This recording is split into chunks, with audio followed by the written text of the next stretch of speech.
حضرت مرزا مظہر جانے جانا فرماتے ہیں کہ بارش ہوئی تھی تازی تازی، دلی میں تازی تازی بارش ہوئی تھی. ایک بابا لکڑی کے جوتے پہنے کھڑا ہوں، اللہ اللہ اللہ، اسی کسے دے کچھ بھی نہیں لگ دے، نہ کوئی ساڈا دردی. بابا مست ہو کے جا رہا، اللہ اللہ کرتا جا رہا. ایک طوائف اپنے کوٹھے سے اتر کے تو سیڑھیوں پہ بیٹھی تھی، ساتھ اس کا یار بھی بیٹھا تھا.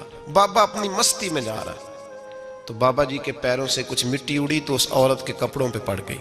پرواہ نہیں، بزرگ گزر رہے. وہ یار اس کا دوڑا ہوا آیا، اس نے آ کے تھپڑ مارا. کا خیال نہیں سارے اس کے کپڑے آلودہ کر دیے، تو کدھر تیرا دماغ نہیں ٹھیک؟ بابے نے نظر اٹھائی، کہا بیٹے میں نے دیکھا نہیں، چل اللہ تیرا بھلا کرے، تو نے بدلہ لے لیا. بابا جی چپ کر کے وَإِذَا خَاطَبَهُمُ الْجَاهِلُونَ قَالُوا السَّلَامَ، چپ کر کے گزر گئے. ٹھنڈ کا موسم تھا، بارش تازہ ہوئی تھی، حلوائی دودھ کاڑ رہا تھا. اس نے بٹھایا بابا جی کو پھٹے پہ، پیالہ پکڑا، دوڑ کے آگے بڑھا. بزرگ آ گئے، آئیے بیٹھیے. دودھ کا گرم گرم پیالہ شکر ڈال کے دیا. بابا جی نے دودھ پیا، پھر نظر جھکی، پھر رنگ بدلا. کہنے لگے مالک تو کتنا بے نیاز ہے، کہیں تھپڑ مرواتا ہے، کہیں دودھ پلاتا ہے. تیری بے نیازی ہے نا، ادھر تھپڑ مروایا، یہاں دودھ پلایا، تو ہی جانتا ہے تیرے رنگ کیا ہے. ابھی بابا وہیں بیٹھا تھا، دوڑے آئے پیچھے سے لوگ، شور ہوا. بابے کو دبوچ کے وہاں لے گئے جہاں اس نوجوان نے تھپڑ مارا تھا. کہا تو اللہ کا بندہ ہے، اللہ کے بندے بد دعا تو نہیں دیتے. ہوا کیا؟ کہا تو نے بد دعا دی ہے؟ کہا نہیں دی، بات بتاؤ. کہنے لگے اس نے تجھے تھپڑ مارا ہے، چھت پہ چڑھا ہے، پیر پھسلا ہے، گردن کے بل گرا ہے، منکا ٹوٹ گیا، مر گیا ہے، تو نے بد دعا دی ہے. بابا جی کہنے لگے یار میں نے تو دوسرا لفظ بھی نہیں کہا، بھلا ہو کہہ کے گزرا ہوں، میں نے نہیں بد دعا دی. کہا تو نے دی ہے تبھی تو مر گیا. کہا نہیں دی. کہا بابا تو بزرگ آدمی ہے، سچ بول. تو بابا جی کہنے لگے سچ سنو. پھر میں آ رہا تھا، میرے پیروں سے مٹی اڑی، اس کے یار کے کپڑوں پہ پڑی، اسے برا لگا، اس نے مجھے مارا. جب اس نے مجھے مارا تو میں کوئی لاوارث تو نہیں تھا، جب اس نے مجھے مارا تو میں کوئی لاوارث تو نہیں تھا. مجھے دشمنوں نہ چھیڑو، میرا ہے کوئی جہاں میں ابھی پکار لوں گا، نہیں دور ہے مدینہ. اس نے مجھے مارا تو میں کوئی لاوارث تھا کہ میرا بدلہ کوئی نہ لیتا. اس نے مجھے مارا ہے تو میرے یار کو برا لگا تو اس نے اسے مار دیا ہے، میری تو غلطی کوئی نہیں. یاروں کا جھگڑا ہے، یہ تو دوستوں کا جھگڑا ہے، یہ تو یاروں کا جھگڑا ہے، کوئی غلطی نہیں میری، کوئی غلطی نہیں. خش خش جنہ قدر نہیں میرا، اے میرے صاحب نو وڈیاں، میں تے گلیاں دا روڑا کوڑا، میں گلیاں دا روڑا کوڑا. میں نو محل چڑھایا ہے سائیاں، میں نو محل چڑھایا ہے سائیاں. فرمایا اس نے مجھے لاوارث سمجھا تھا کہ تھپڑ مار کے گزر جائے، میرا کو پوچھے گا ہی نہیں. میرے رسول پاک علیہ السلام کے بارے میں رب فرماتا ہے ابھی میں تو تیرے ہوتے ہوئے کافر کو سزا نہیں دیتا کہ تو موجود ہے. یاد رکھیں حضرت فضیل بن عیاض فرماتے ہیں ایک جوان تھا، مسجد میں آیا، لوگوں سے کہنے لگا روٹی کھلاؤ. کسی نے توجہ نہ کی. اس نے کہا میں رب بتانے والا ہوں، میری طرف دیکھو تو صحیح. کسی شخص نے خیال ہی نہ کیا. پھر اس نے کہا یار تھوڑا سوچو. نمازیوں سے کہا، اہل علاقہ سے کہا، انہوں نے کہا تیری طرح کے بڑے درویش دیکھیں. مسجد کے محراب میں وہ رب کریم کا بندہ انتقال کر گیا. جب فوت ہو گیا نا، لوگوں کا مزاج ہے، بیمار کو دوائی نہیں دیتے، جنازے پہ وقت پہ پہنچ جاتے. جب کوئی گر رہا ہوتا ہے تو سہارا کوئی نہیں دیتا، جب کوئی گر جاتا ہے، ٹانگ ٹوٹ جاتی ہے تو تیمارداری کو زمانہ پہنچ جاتا ہے. اور بزرگ وہ نوجوان اللہ کا نیک بندہ مسجد کے محراب میں فوت ہو گیا. حضرت فضیل ابن عیاض کہتے ہیں امام صاحب نے اعلان کیا چندہ دو، کوئی لاوارث فوت ہو گیا، کفن دینا. چندہ کٹھا ہوا، کفن خریدا، جنازہ پڑا. عشاء کے بعد دفن کر کے آئے. فجر کی نماز کے لیے جب امام اور مؤذن مسجد میں آئے تو چیخیں مارنے لگے، تڑپنے لگے. دور دور تک آوازیں پھیل گئی، دنیا دوڑی آئی. کیا ہوا؟ کہنے لگے وہ جو تم نے کفن پہنایا تھا وہ یہاں پڑا ہوا ہے، اور دیکھو کفن پہ تحریر لکھی ہے. تحریر کیا ہے؟ عرش کے مالک نے فرمایا میرے دوست نے روٹی مانگی تم نے دی نہیں، اس نے تمہیں میرے قریب کرنے کے لیے اپنی طرف توجہ کرائی، تم نے کی نہیں. اور میرا یار تمہارے کفن کا محتاج تھا، سنبھال کے رکھو اپنا کفن، میں نے اسے جنت کا لباس عطا فرما دیا، سنبھال کے رکھو. یہ کوئی لاوارثوں کا ٹولہ ہے؟ یاد رکھیں جو وارث والے ہیں، وارث والے ان کا رنگ اور ہے، جو ماننے والے ہیں ان کا مزاج اور ہے۔ اپنی زندگی لوارثوں کی طرح نہیں گزارے، تھوڑا سا ادھر گیا تھا تو پھر تھوڑا سا ادھر گیا تھا تو تھوڑا سا، یہ کیا بات ہوئی، یہ کیا بات ہوئی؟ اپنے آپ کو، اپنی نسبت کو، اپنے عقیدے کو مضبوط رکھیں۔ 1 انچ کے لیے اعلیٰ حضرت فاضل بریلوی رحمت اللہ علیہ کے مکان کی دیوار گر گئی، ایک کونا مکان کا، آپ جانتے ہیں پرانی دیواریں چھوٹی ہوتی تھی اور بارشوں میں اکثر گھروں کی دیواریں گری ہوئی ہوتی تھی، ایک سائیڈ کی دیوار گر گئی تو اس کونے میں ہندوؤں کا گھر تھا۔ اب مستری صاحب رات کو آئے، ان سے بات ہوئی تو کہنے لگے سویرے کام شروع کروں گا۔ کہا 1-2 صاحب نے کہ ہندوؤں کا گھر ساتھ ہے اور وہ دشمن بھی بڑے زیادہ ہیں، تو رات کو ہی ہو جائے۔ کہنے لگا جی نہیں، میری مجبوری ہے، مزدور کہاں سے لاؤں گا، بڑے معاملات ہیں، سویرے شروع ہوگی۔ اب رات کو مولانا ظفر الدین بہاری علیہ رحمہ کہتے ہیں بچے مدرسے کے، باقی سارے لوگ، سب کو جمع کیا گیا، چونکہ اس طرف سے تھوڑا خطرہ تھا ہندوؤں کی جانب سے۔ کہا جناب یہ بڑے دشمن ہیں اسلام کے، تو اس طرح کرو کہ 2-3 بچوں کی ڈیوٹی لگائیں یا کچھ لوگوں کی یہاں رات کو پہرا دیا جائے۔ ٹھنڈ بھی بڑی زیادہ تھی، کھڑا ہونا بھی مشکل تھا۔ اعلیٰ حضرت رحمت اللہ علیہ عشاء کی نماز کے بعد جلدی حجرہ خاص میں تشریف لے جاتے تھے۔ اس رات جب دیکھا نا باہر شور ہو رہا ہے تو اسی طرح سر پہ ایک رومال لپیٹا تو باہر آ گئے، کہنے لگے کیا شور ہے؟ کہا حضور سردی ذرا زیادہ ہے تو یہاں کسی کی ڈیوٹی لگانی ہے پہرے کی۔ 2 منٹ خاموش رہے، پھر فرمانے لگے کوئی ضرورت نہیں، جاؤ سو جاؤ سارے جا کے، کوئی ضرورت نہیں، جاؤ اپنے اپنے گھروں کو، کوئی حاجت نہیں، پہنچ جاؤ۔ کہا حضور مہربانی کرے، وہ طے ہونے لگا تھا۔ فرمایا میری وجہ سے کیوں کوئی ساری رات بیدار رہے، جاؤ تمہیں کہا نا آرام کرو۔ لوگ سو گئے۔ صبح فجر کی نماز پڑھ کے اعلیٰ حضرت رحمت اللہ تعالی علیہ جب سیڑھیاں اتر رہے تھے رضا مسجد کی، تو وہ جس ہندو کی جانب سے زیادہ خطرہ تھا وہ سیڑھیوں پہ بیٹھا تھا، مسجد کی سیڑھیوں پہ۔ سب لوگوں کی توجہ ہو گئی، کہنے لگا مولانا میں کلمہ پڑھنے آیا ہوں، مجھے کلمہ پڑھا کے مسلمان کر دو، میں کلمہ پڑھنے آیا ہوں، مسلمان کریں۔ لوگوں کی توجہ، اعلیٰ فرمانے لگے نہیں ابھی تو انتظار کر، تھوڑی دیر کے، اچھی طرح سوچ لے، جذباتی فیصلہ نہ کر کہ تو آ رہا ہے۔ یہ کہہ کے جب 2 سیڑھیاں نیچے اترے اس کے پاس سے تو اس نے پیر تھام لیے، کہنے لگا اب ایسے تو نہ کرو، رونے لگا۔ اعلیٰ حضرت رحمت اللہ نے کلمہ پڑھایا، کچھ باتوں کی نصیحت فرمائی، تشریف لے گئے۔ گھیرنے والے گھیر کے بیٹھ گئے، کہنے لگے ہمیں بھی بتا بدلہ کیسے ہے۔ کہنے لگا دیوار گر گئی، آدھی رات کے وقت، آدھی رات تک انتظار کرتا رہا، پہرے دار کوئی نہیں، تو 2 تلواریں لے کر جب میں ان کے مکان کی جانب بڑھا، میں نے کہا آج گردن کاٹوں گا اور کاٹ کر کے نکلوں گا۔ کہتا ہے جب میں قریب آیا تو 2 شیر کھڑے تھے، اوپر سے پلٹ کے آیا تو پھر کھڑے تھے، ادھر سے پلٹ کے آیا تو پھر کھڑے تھے۔ فرماتے ہیں میں 2 گھنٹے کے بعد آیا تو پھر پلٹ کے کھڑے تھے، میں پھر 1 گھنٹے کے بعد آیا، سحری کا وقت ہو گیا تو پھر پلٹ کے کھڑے تھے، اب میں ڈر کے بھاگا۔ کہتے ہیں فاضل بریلوی نے اپنی کھڑکی سے منہ باہر نکالا، کہنے لگے اور کتنا تجربہ کرے گا، مجھے تو لاوارث سمجھتا ہے، لاوارث ہوں میں، اور کتنا تجربہ کرے گا، بس کر مان جا۔ میں نے کہا حضور یہ کون ہے، مجھے بتائیے تو صحیح یہ کون ہے۔ تو کہنے لگے میں نے ساری زندگی رسول اللہ کی عظمت کا دفاع کیا ہے، ساری زندگی غوث اعظم کے نعرے لگائے ہیں، ابھی تو یہ مدد صرف غوث پاک جیلانی کی بھیجی ہوئی ہے، ابھی تو غوث اعظم کی بھیجی ہوئی مدد ہے، مولا علی ابھی پیچھے ہیں، 2 جہاں کے محبوب ابھی اس سے پیچھے ہیں، وہ تو ابھی پیچھے ہیں، پیچھے کھڑے ہیں کہ ضرورت پڑی تو ہم بھی تیار بیٹھے ہیں۔ او بھائی آج رواج ہو گیا، رواج، میں نے 2-4 دن پہلے بھی کہا تھا، لوگ کہتے ہیں نہیں کوئی نہیں ضرورت، سامنے سارا کچھ نظر آ رہا ہے۔ او خدا کے بندو یاد رکھو، نسبت ہے بڑی چیز، جانے تو دو میں، اگر کسی کو نسبت میسر آ گئی نا، نسبت، خالی دامن ہی مل گیا، تیرے ہاتھ میں کچھ ہے تو ہونی چاہیے نا، خالی دامن ہی تجھے کسی کا میسر آ گیا تو بچ گیا۔ اپنی نسبتوں کی حفاظت کریں، ان کو مضبوط کریں، ان پر محنت کریں، ان پر توجہ رکھیں۔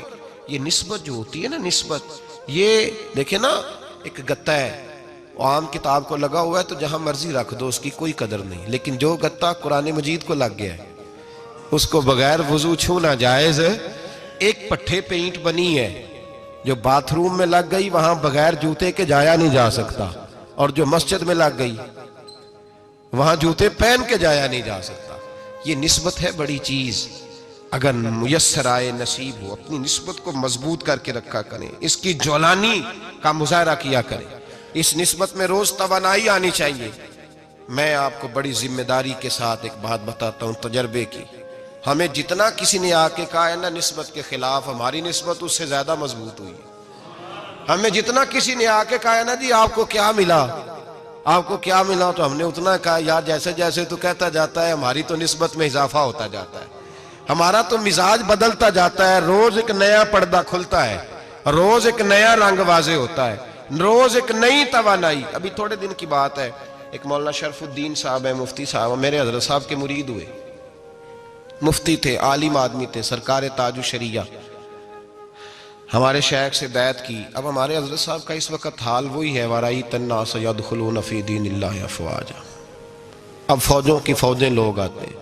ہم نے دیکھا ہے صرف خالی مرید ہونے والے باہر سینکڑوں کی تعداد میں ہزاروں لوگ بیٹھے ہیں کہ صرف بیعت اتنا کہہ دیں ہم نے قبول کیا. اس عالم میں اور جہاں حضرت صاحب کا اعلان ہو جائے کہ تشریف لا رہے ہیں وہاں لاکھوں کا مجمع جمع ہو جاتا ہے اور ایک جھلک دیکھنے کو لوگ ترستے رہتے ہیں. یہ کیفیت ہم نے دیکھی. وہ دور گزر گیا. کبھی ایسا بھی ہوتا تھا ایک میں ہوتا تھا, ایک تو ہوتا تھا, اور تیسری تنہائی ہوتی تھی. وہ دور بیت جاتا ہے, وہ لمحے کسی کسی کو نصیب آتے ہیں. حضرت کا وہ مولانا شرف الدین صاحب کہتے ہیں مرید ہوا, تو مرید ہوا مجمع میں, رسی حضرت پھینکتے ہیں یا چادر پھینکتے ہیں تو پکڑ کے مرید ہوا, تو ساتھ ساتھ اور چادریں باندھی تھی, لوگوں نے پکڑی ہوئی تھی. ایک مولانا, میں جب بیعت ہو کے آیا ان کو بتایا تو مجھے کہنے لگے یار تو ایسی جگہ مرید ہو گیا جو تیری بات بھی نہ سن سکیں, جن کو تو دکھڑا بھی نہ سنا سکے, جو مصروف ہی بڑے رہتے ہیں. کہاں مرید ہو گیا تو؟ ایسے پیر کا بیعت ہوتا جہاں تو جاتا, وہ تیرے پاس آتے, گفتگو ہوتی, بات چیت ہوتی. کہتے جب انہوں نے مجھے بہت زیادہ قائل کیا نا, بہت زیادہ, تو میں نے ارادہ کر لیا. میں نے کہا بات ٹھیک ہے, بیعت کہیں اور ہونا چاہیے تھا. کہتے میں عشاء کے بعد سویا تو حضرت صاحب مجھے خواب میں ملے, خواب میں, اور فرمانے لگے مولانا جب آپ مرید ہوئے تھے تو آپ اس جانب بیٹھے تھے, اس کونے میں آپ تھے, اتنے لوگ آپ سے پہلے تھے, اس حال میں آپ مرید ہوئے تھے, اور جہاں تک بات چیت کرنے کی بات ہے تو آپ نے جو دل میں سوچا تھا وہ میں نے آ کے آپ کو بتا دیا ہے. پھر بھی بڑی ضرورت ہو تو میرے صاحبزادے کا نمبر لے لیں اور فون کر لیا کریں, بات ہو جایا کرے گی. کہتے ہیں یہ ابھی بات ہو ہی رہی تھی کہ میرے دروازے پہ دستک ہوئی تو میری آنکھ کھل گئی. میری آنکھ کھلی تو میں پریشان ہوں کہ نمبر تو ملا نہیں. ایک انجینئر صاحب میرے محلے میں رہتے تھے, فرماتے ہیں وہ شام کو میرے پاس آئے اور کہنے لگے مولانا سنا ہے آپ حضرت مفتی اختر رضا صاحب سے مرید ہو گئے. میں نے کہا ہاں. تو کہنے لگے میں ان کے مدرسے میں کام کر کے آئے ہوں, میرے پاس ان کے بیٹے کا نمبر ہے, چاہیے آپ کو؟ نمبر ہے چاہیے. کہتے ہیں نمبر مجھے وہ شام کو گھر آ کے دے گئے. اب جب میں آستانہ نور پہ بریلی شریف ملنے کے لیے حاضر ہوا تو میرے دل میں خیال آیا, جب میں اندر گیا نا تو میرے دل میں خیال آیا حضور خواب جو آئی تھی اتنی بھی جلدی کیا ہے, ذرا ٹھہر جائیے, آپ ملے جو تھے تو صاحب نمبر بھی دے ہی جاتے. میرے دل میں خیال آیا تو السلام علیکم کے بعد حضرت کہنے لگے مولانا مجھے تو جلدی کوئی نہیں تھی, آپ کے دروازے پہ دستک ہو گئی تھی. مجھے تو کوئی جلدی نہیں تھی, آپ کا دروازہ بجنے لگا تھا, مجھے تو جلدی کوئی نہیں تھی لوٹنے کی. ہر مشکل دی کنجی یارو ہاتھ مرداں دے آئی, اور مرد نظر کرے جس ویلے مشکل رہے نہ کائی. بس لوگوں یہ یاد رکھو اور اس پہ عمل کرو, اپنی نسبتوں کو مضبوط کریں. ہمارا تو جیسے دن کا اجالا چمکتا ہے نا, چمکتا ہے دل کا اجالا, جیسے نیا دن چڑھتا ہے ہمارے لیے تو ایک نئی روشنی لے کے آتا ہے. اپنے آپ کو بیدار رکھیں. سورج اگر باہر پورا نکل آئے نا تو جو آدمی آنکھیں زور سے بند کر لے اسے کوئی شے نظر نہیں آتی. پورا سورج نکلا ہوا بھی ہو, سورج اسے نظر آئے گا جس کی اپنی آنکھیں بھی کھلی ہوں گی. تو آنکھیں نہیں کھول رہے, تو آنکھیں نہیں کھول رہے, آنکھیں, یہ شکوہ آنکھیں نہ کھولنے کا ہے. آنکھیں نہیں کھول رہے تو سورج کیسے نظر آئے گا؟ بات ذرا سخت ہے پر چلو آپ میرے عزیز ہیں, کر جاتا ہوں. ملا رومی رحمت اللہ تعالیٰ علیہ فرماتے مجھ سے ایک شخص نے کہا کہ نبی پاک صلی اللہ تعالیٰ علیہ وسلم اگر سراجم منیرہ ہے تو نظر کیوں نہیں آتے؟ تو میں نے کہا الو اگر آنکھیں بند کر لے تو اسے کوئی شے نظر نہیں آتی. آنکھیں بند کر لے تو اسے کوئی شے نظر, تو آنکھیں تو کھولنا, آنکھیں کھول. یہاں میں اپنے کمرے میں یوں پردہ آگے کر کے لائٹ بند کر کے باہر شور مچاؤں, سورج کوئی نہیں, سورج کوئی نہیں, تو مجھے کوئی بندہ کہے گا پاگل, اس طرح کر, باہر نکل. ادھر آ تجھے دکھاؤں سورج ہے کہ نہیں، تیری تو اپنی آنکھیں بند ہے۔ اقبال کہتے ہیں دل بینا بھی کر خدا سے طلب، آنکھ کا نور دل کا نور نہیں، اندر کی آنکھیں کھول، اندر اتنا اندھیرا ہے تو باہر کیسے نظر آئے گا؟ تو لوگ آنکھ ہی نہیں کھولتے، دائیں بائیں دیکھتے رہتے ہیں۔ نسبت کو مضبوط کریں۔ رب تو فرماتا ہے حبیب تو موجود ہے تو میں کافر کو بھی عذاب نہیں دیتا۔ اب یہاں خالص نسبت کا بیان ہے، خالص، یہ نہیں فرمایا کہ حبیب ان کے عمل اچھے ہیں تو میں عذاب نہیں دیتا، یہ نہیں فرمایا کہ حبیب یہاں خانہ کعبہ ہے تو میں عذاب نہیں دیتا، نسبت کی بات فرمائی، نسبت کی۔ یہ نہیں فرمایا کہ حبیب یہاں روز طواف ہوتا ہے تو عذاب نہیں دیتا، یہاں تلاوت ہوتی ہے تو فرمایا حبیب تو ہے اس لیے میں انہیں عذاب۔ مدینے میں کبھی زلزلہ نہیں آیا، پتہ ہے آپ کو؟ اس لیے نہیں آیا کہ وہاں میرے مصطفیٰ کا گنبد خضرا ہے۔ کوئی فصل وہ بیجتے نہیں، کوئی فصل بوتے نہیں، وہ کوئی فصل بھی، لیکن دنیا کی ہر شے آپ کو مدینے میں ملتی ہے۔ جو سب سے اچھا پھل کھانا چاہے اسے مدینے میں جا کے ملتا ہے، اس لیے کہ وہاں گنبد خضرا کی ہریالی موجود ہے۔ دنیا کی ہر نعمت ملتی ہے اس لیے کہ گنبد خضرا جو موجود ہے۔ تو بھائی یہ نسبتوں کی بہار ہے، نسبتوں کی۔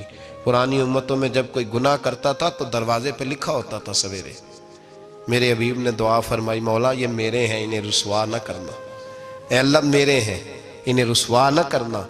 تو میرے بھائی سن لو اور یاد رکھ لو، لاکھوں پاپ بھی لوگ کر کے آئیں، سویرے منہ دھو کے نکل آئیں تو عرش کا مالک رسوا نہیں کرتا، بلکہ کہتا ہے تو میرے دامن میں چھپ جا، اندر جا کے جہاں گناہ کیا ہے وہاں جا کے دل سے سچی توبہ کر لے، میں قیامت میں بھی کسی کو نہیں بتاؤں گا کہ تو نے گناہ کیا ہے۔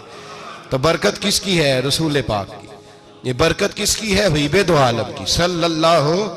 غلامی کا رشتہ مضبوط کریں، غلامی کا، وارث والے بنے، لوارث نہ بنے۔ لوارثوں جیسی زندگی نہ گزارے، جہاں مرضی چلے گئے، جہاں مرضی چھٹیاں کار ہے، جتنے مرضی ٹائم بتائے، جو مرضی طبیعت میں آیا کرتے پھرے، پتہ ہی کوئی نہیں، حال ہی کوئی نہیں، یہ کوئی کیفیت نہیں ہے کوئی بھی۔ مجھے ایک صاحب کہنے لگے کہ ایک پیر بھائی پوچھ رہا تھا حضرت صاحب کا حال کیا ہے، میں نے آج کے بعد اس نے تجھ سے پوچھا تو بالکل نہ بتانا۔ وہ کیسا بیٹا ہے، وہ کیسا بیٹا ہے جو پڑوسیوں سے دائیں بائیں لوگوں سے حال پوچھتا ہے، اسے پتہ ہی نہیں، اسے خبر ہی نہیں، اسے تو لمحے لمحے کی خبر ہونی چاہیے، اسے تو منٹ منٹ کا پتہ ہونا چاہیے تھا۔ وہ اس نے کس طرح کی نسبت رکھی ہوئی ہے جس کو ہم سایوں سے پوچھنے پڑتا ہے ذرا پتہ کر کے بتانا حال کیا ہے۔ تو کدھر تھا بھائی، اتنی دیر ہو گئی، تو نے حال بھی کسی اور سے پتہ کرانا ہے؟ میں نے کہا اس کو کہنا آج کے بعد حال پوچھنا ہوا تو خط لکھے، میں بھی جواب لکھ دوں گا، بات ختم ہو گئی۔ جب دور دور جو رہنا ہے تو ٹھیک ہے، پھر اس طرح نہ تو خدا ہے نہ میرا عشق فرشتوں جیسا، دونوں انسان ہیں تو پھر کیوں اتنے حجابوں میں ملے؟ اور اس نے کہا تھا اب کہ ہم بچھڑے تو شاید کبھی خوابوں میں ملے، جیسے سوکھے ہوئے پھول کتابوں میں ملے۔ ایسا کام نہ کریں کہ وہ انداز ہی بدل جائے، اپنے آپ کو، اپنی نسبتوں کو مضبوط کریں۔ اللہ تبارک و تعالیٰ سے دعا اور التجا ہے کہ اللہ کریم ہمیں نسبتوں کی مضبوطی عطا فرمائے، اور اللہ تبارک و تعالیٰ ہمیں یہ توفیق دے کہ ہم سمجھ جائیں اس بات کو کہ اصل بات ہے کیا، اور اصل کی مضبوطی کتنی ضروری ہے، اصل تک پہنچنا کتنا ضروری ہے۔ اور یہ بھی یاد رکھیں، اماں جب ناراض ہوتی ہے نا، جب اماں ناراض ہوتی ہے تو کہتی ہے بس نکل جاتا، فٹافٹ نکل جاتا، دوڑ جا، کوئی تعلق نہیں۔ ابا بھی کہتا ہے آج آیا تو ٹانگیں توڑ دوں گا، حال ہی کوئی نہیں۔ اور وہی بیٹا جا کے 2 منٹ پیروں میں بیٹھتا ہے، کہتا ہے اماں تجھے پتہ ہی نہیں میں کتنی ٹینشن میں تھا۔ تو وہی اماں باہر نکل کے پہلے بڑھ کے مار رہی ہوتی ہے حد کر دوں گی، پھر وہی اماں کہتی ہے بڑا پریشان ہے بیچارہ۔ یہ کیفیت ہے، اپنے آپ کو صحیح کریں، اپنی نسبتوں کو مضبوط کریں، احکامات پہ عمل کریں، محبوب کی غلامی تگڑی کریں۔ یہ جو سستیاں ہیں، کوتاہیاں ہیں، ان کو دور کریں۔ زندگی کا لطف آتا ہی تب ہے جب آپ پورے طور پر اپنے آپ کو چاقو چوبند کرتے ہیں۔ اگر تھوڑا کر لیا، تھوڑا چھوڑ دیا، 1 پڑھ لی، 3 رہ گئیں، 3 پڑھ لیں، 2 رہ گئیں، یہ لطف نہیں ہے، یہ ذائقہ نہیں ہے۔ اپنے آپ کو مضبوط کریں اور پورا مضبوط کریں، پوری اپنے اندر جو ہے وہ جولانی نسبت کی پیدا کریں۔ بس یہ دعا کریں اللہ جب تک زندہ رکھے غلامی میں رکھے، اور مارے تو غلاموں جیسی موت عطا فرمائے۔